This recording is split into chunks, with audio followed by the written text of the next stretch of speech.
আসসালামু আলাইকুম। প্রিয় দর্শক, আপনারা আশা করি ভালো আছেন। যেই বিষয়টা আপনারা শিরোনামে দেখছেন, আমরা আজকে যেটা নিয়ে কথা বলবো সেটা হচ্ছে যে হাতির হত্যাকাণ্ড নিয়ে আ আমরা সরকারের বেশ কিছু নাটক লক্ষ্য করেছি গেল ২-৩ দিন ধরে। তো এই নাটকের ভেতরে যেটা হয়েছে সেটা হলো আ আদির এই মৃত্যু হত্যাকাণ্ড নিয়ে ইনকিলাব মঞ্চ আজকে দুদিন ধরে আবার নতুন করে তারা রাস্তায় নেমেছে, শাহবাগ অবরোধ করেছে এবং বিভিন্ন জায়গায় জেলায় জেলায় তারা বিক্ষোভ করেছে। সারা দেশের মানুষ সেটার বিচার চায় এবং আমরা যতটুকু শুনতে পেরেছি যে হাদির মৃত্যু হয় নাই, হাদি ইউনূসের বুকে আছেন।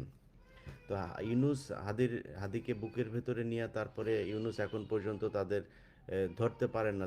এটা কেন ধরতে পারেন না আমি জানি না। তো এই চাপগুলো সামনের থেকে আসার ফলে যেটা হলো, এই চাপগুলো আসার কারণে আপনার গতকালকে আমরা সরকারের ব্যাপক কিছু দেখলাম। ব্যাপক কি বলে আ তৎপরতা দেখলাম। সেই তৎপরতাগুলোর ভেতরে পুলিশ, মন্ত্রণালয় তারা কিছু বক্তব্য দিয়েছে এবং আমরা একজন উপদেষ্টার বক্তব্য শুনলাম। তার নাম হচ্ছে রেজওয়ানা হাসান। রেজওয়ানা হাসান তার বক্তব্যে বলেছেন যে আ তারা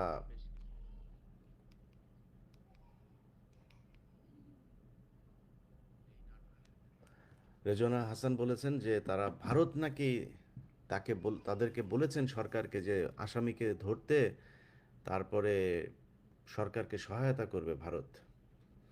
মানে ভারতের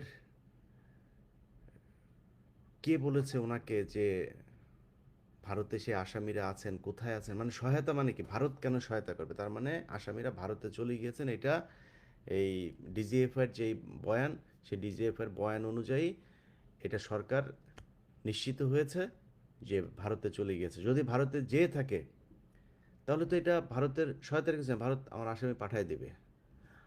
আর যদি না গিয়ে তারপরে সরকার এটা বলে থাকে, এটা নিশ্চিত না হয়ে বলে থাকে, তার মানে সে আসামি এখনো দেশের ভেতরে আছে এবং বর্তমান সরকার তাকে ধরতে চায় না।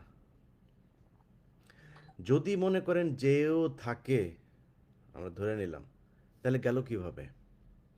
এই আসামিটা ঢাকা থেকে একটা এত বড় একটা ঘটনা ঘটিয়ে এই যে বাংলাদেশের বিভিন্ন জায়গা দিয়ে গিয়ে বর্ডারে গিয়েছে, বর্ডার পার হয়েছে। তার মানে এখানে পুলিশ জড়িত, সরকার জড়িত, ডিজিএফআই জড়িত, বিজিবি জড়িত, এরা সবাই জড়িত থেকে তারপরে তাকে হত্যা করা হয়েছে। অতএব এটার জন্য সরকার দায়ী। সরকারকে এর দায়ভার নিতে হবে। সরকার বসে বসে সেইখানে বিশাল সুন্দর সুন্দর কথা বলবে ওনাদের। এই রেজওয়ানা সাহেবকে নাকি, ওনাকে গালি দিলে নাকি ওনার গায়ে খুব লাগে। আরে ভাই, আপনারা চুরি করেন, আপনার গায়ে লাগে না? চুরি করা জিনিস আপনি পকেটে ঢুকান, আপনার গায়ে লাগে না? এই দেশটার একটা বিশাল সমস্যা আছে। ধরেন এই যে আমাদের দেশে কিছু মানুষকে ভারতীয় গোয়েন্দা সংস্থা ট্র্যাপে ফেলে। কিভাবে জানেন? তাদের ট্র্যাপে ফেলে যে মেয়েদেরকে দিয়ে।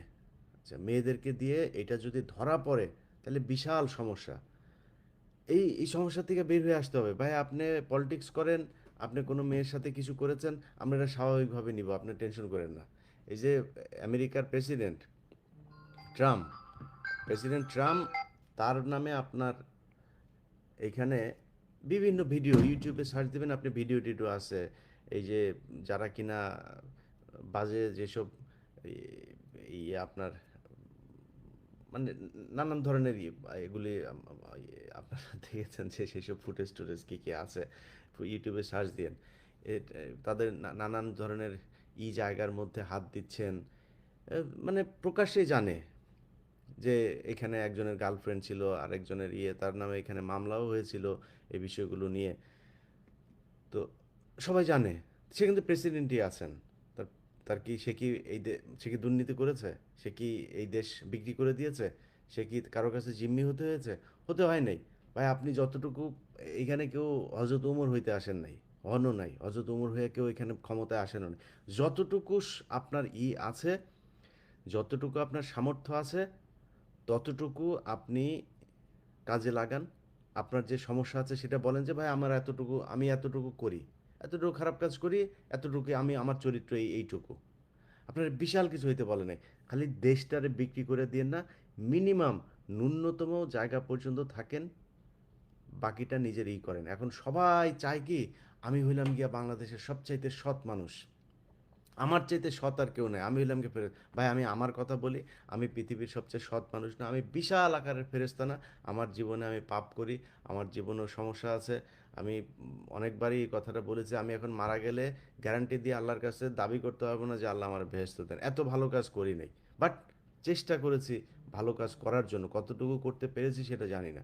So, আমরা যখন করি না, ধরেন একজন মানুষ ঘুষ খায়, কথা বলার সময় আমরা এমনভাবে বলি ও হইল গিয়া মানে পৃথিবীর একমাত্র জন্তু যে কিনা ঘুষ নিয়ে ধরা পড়েছে, মানে ধরা পড়ার পরে, এই ধরা পড়ার আগ পর্যন্ত ধরেন গ্রামে গেলে শুক্রবারে মসজিদের মধ্যে তারে ইমামের পেছনে আলাদা জায়নামাজ রাখা হয়, তার জন্য ঈদের বাড়িতে গেলে ঈদে ইমামের পেছনে তার জন্য আলাদা, মানে সব ঘুষখোরদের জন্য গ্রামে আলাদা জায়গা রাখা হয়।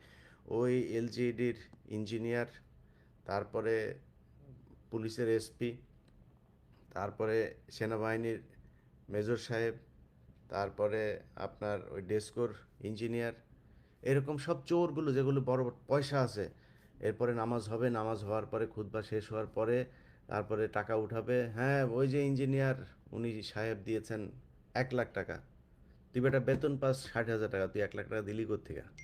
তুই পুরো সব মিলায়া ঈদে বোনাস টোনাস সহ টাকা পাইছিস 1.5 লাখ, তুই 1 লাখ টাকা মসজিদে দিয়া দিলি।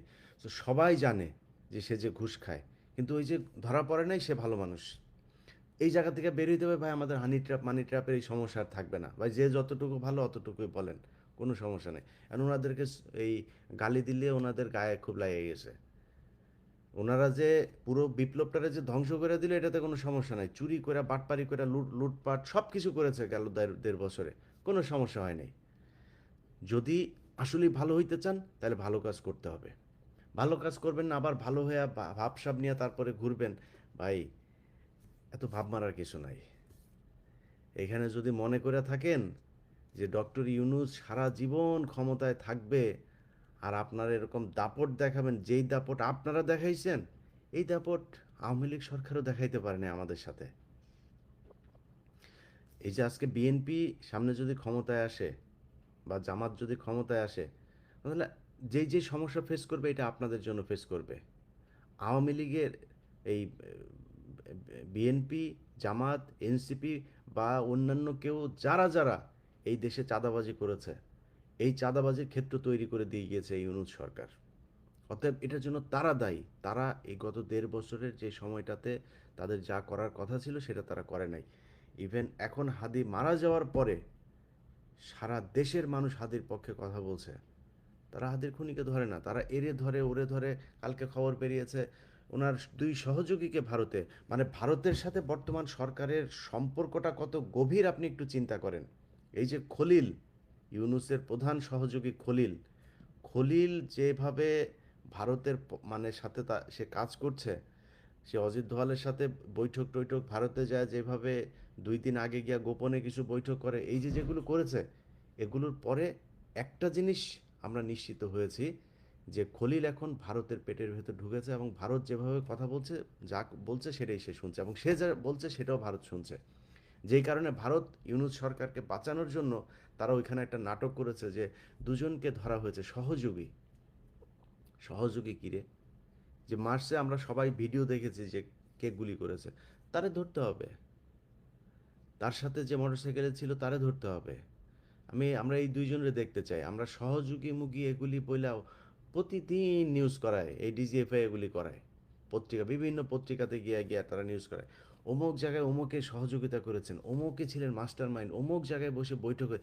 এত ধনফোন আমরা শুনতে চাই না ভাই, মারা যে হত্যা করেছে তাকে ধরতে হবে, এটা হচ্ছে মূল কথা। এর বাইরে অন্য কোনো কিছু আমরা জানতে চাই না। এটা যদি করতে না পারেন আস্তে করে সরে যান, আপনারা এই দেশ চালাইতে পারবেন না। এই সুন্দর করে নির্বাচনটা দেন, আর নির্বাচনের আগে এইসব এই বাংলা এডিশন টেডিশন এগুলিরে বন্ধ টন্ধ করে এত বড় ঝুঁকির মধ্যে যায় না। বা সুন্দর করে বাংলা এডিশনের যা যা যা যা হয়েছে, যা যা করা গিয়েছে, খালি তথ্য খালি নিচ্ছি, হ্যাঁ, কোন কোন প্রতিষ্ঠান এই কয়দিনে অনুমোদন পেয়েছে, কি কি পেয়েছে, তো আহ, ছোট্ট একটা দেখাই, হ্যাঁ, কিছুক্ষণ আগে আসা একটা নথি দেখাই। হুম।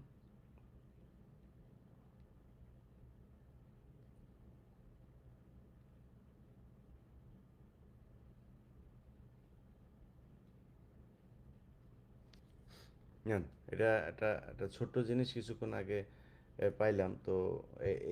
এটার নিচে যা যা আছে, যে যে নথি যা যা আছে, সেগুলো আস্তে আস্তে দেখাবো। তো একটু কুল হয়ে চলতে হবে, হ্যাঁ। আমরা কিন্তু বিক্রিও হই নাই।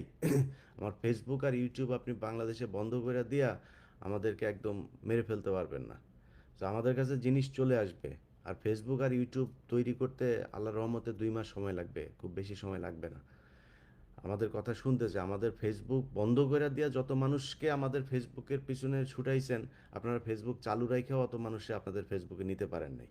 আমাদের ফেসবুক নাই এটার খবরও সারা দেশের ব্রেকিং নিউজ। অতএব হিসাব করে কথা বলেন। আমরা এখনও বলছি, বর্তমান সরকারকে এখনও বলছি, আপনাদের হাতে সময় আছে। সো এই সময়ের মধ্যে আমাদের এই দেশটার মধ্যে সবচেয়ে বড় সমস্যা হচ্ছে আওয়ামী লীগ। আওয়ামী লীগের বিরুদ্ধে যে মামলাগুলো হয়েছে সেই মামলার সব আসামিদেরকে ধরতে হবে। হাদির হত্যাকারীদেরকে ধরতে হবে। তারপরে এই যে প্রবাসীদেরকে নিয়ে যেই যেই কাজগুলো আসিফ নজরুল করেছে, প্রবাসীদের গত 1.5 বছরে যা করার কথা ছিল সেই কাজ শেষ করে দেওয়া যাইতে হবে। আসিফ নজরুল তাদের যেই যে ক্ষতি করেছে সেই ক্ষতির জন্য প্রবাসীদের কাছে ক্ষমা চায়, তারপরে সরতে হবে এখান থেকে। সো আপনাদের কি কি কাজ এটা আপনারা খুব ভালো করে জানেন, সেই কাজগুলো শেষ করতে হবে। শেষ যদি না করেন, শেষ হওয়ার পরে কিন্তু কান্দাকাটি করে লাভ হবে না। আমরা যখন জিনিসপত্র দিতে থাকবো তখন বলবেন যে ভাই কেন করলেন এগুলি, ভাই আমাদের আমরা ভুল ছিল, আমরা করছি, ভাই এটা আমি না উনি করছে। উনি টুনি আমি বুঝি না ভাই। এই সরকারের এই স্বরাষ্ট্র মন্ত্রণালয়ে কে ছিল, তথ্য মন্ত্রণালয়ে কে ছিল, কে কে বাংলা এডিশনের এটাতে স্বাক্ষর করেছে, সেই চিঠি আমরা এখনো হাতে পাই নাই। যদি হাতে পাই তারপরে দেখব যে কি হয়েছে। আমরা এখন পর্যন্ত ধরে নিচ্ছি বাংলা এডিশন বন্ধ হয় নাই, বাংলা এডিশনের নিবন্ধনও বাতিল করা হয়নি, কারণ আমরা আনুষ্ঠানিকভাবে কোনো চিঠিই পাই নাই। এবং তারা যেটা করেছে বিভিন্ন জায়গায় ছড়িয়েছে, যেটা ছড়িয়েছে সেটা আমরা আমরা আমলে নিচ্ছি না। আমরা মনে করছি যে বাংলা এডিশন বন্ধ হয় না। বাংলা এডিশন আপনি বন্ধ করলেও বাংলা এডিশন বন্ধ হবে না। ইউনূস সরকার এই দেশের প্রধানমন্ত্রী না। ইউনূস সরকারকে প্রধানমন্ত্রী আমরা বানিয়েছে, প্রধান উপদেষ্টা আমরা বানিয়েছে, আমরা দেশ স্বাধীন করেছি। আপনার কথায় আমি চলবো না, আমার কথায় আপনি চলবেন। অতএব বাংলা এডিশন বন্ধ হবে না। আপনি বন্ধ করলেও বাংলা এডিশন চলবে। বাংলা এডিশন বন্ধ করতে পারবেন না আপনি। যাই হোক, এখন যেটা নিয়ে মূলত লাইভে এসেছিলাম, যে আমরা বাংলাদেশের মানুষ হাদির মৃত্যু মেনে নিতে পারিনি। এটার বিচার করতে হবে, খুব দ্রুত করতে হবে। আপনারা এখন কিছু বললে তারপরে বলবেন যে হ্যাঁ আমরা পরিস্থিতি ঘোলাটে করতে চাই। আমরা পরিস্থিতি ঘোলাটে করতে চাই না, আমরা আইনগতভাবেই বিচার চাচ্ছি। এটার বিচার করতে হবে খুব দ্রুততার সাথে। আসামিদের ধরতে হবে। ভারতের সাথে মিলেমিশে ভারতের এই গোয়ার মধ্যে একজনকে ধরা হয়েছে, ওই অমুক জায়গায় আরেকজনকে ধরা হয়েছে, হ্যাঁ, শিলংয়ে ধরা হয়েছে একজনকে। এইসব কথাবার্তা বাদ। যে খুন করেছে তারে ধরতে হবে। সে বাংলাদেশে আছে এখন পর্যন্ত। ডিজিএফআই তার এইসব এই এই ভাতাপ্রাপ্তদেরকে দিয়ে যেসব গুজব টুজব ছড়ায়, এই ভাতাপ্রাপ্তদের গুজব এটা মিথ্যা কথা।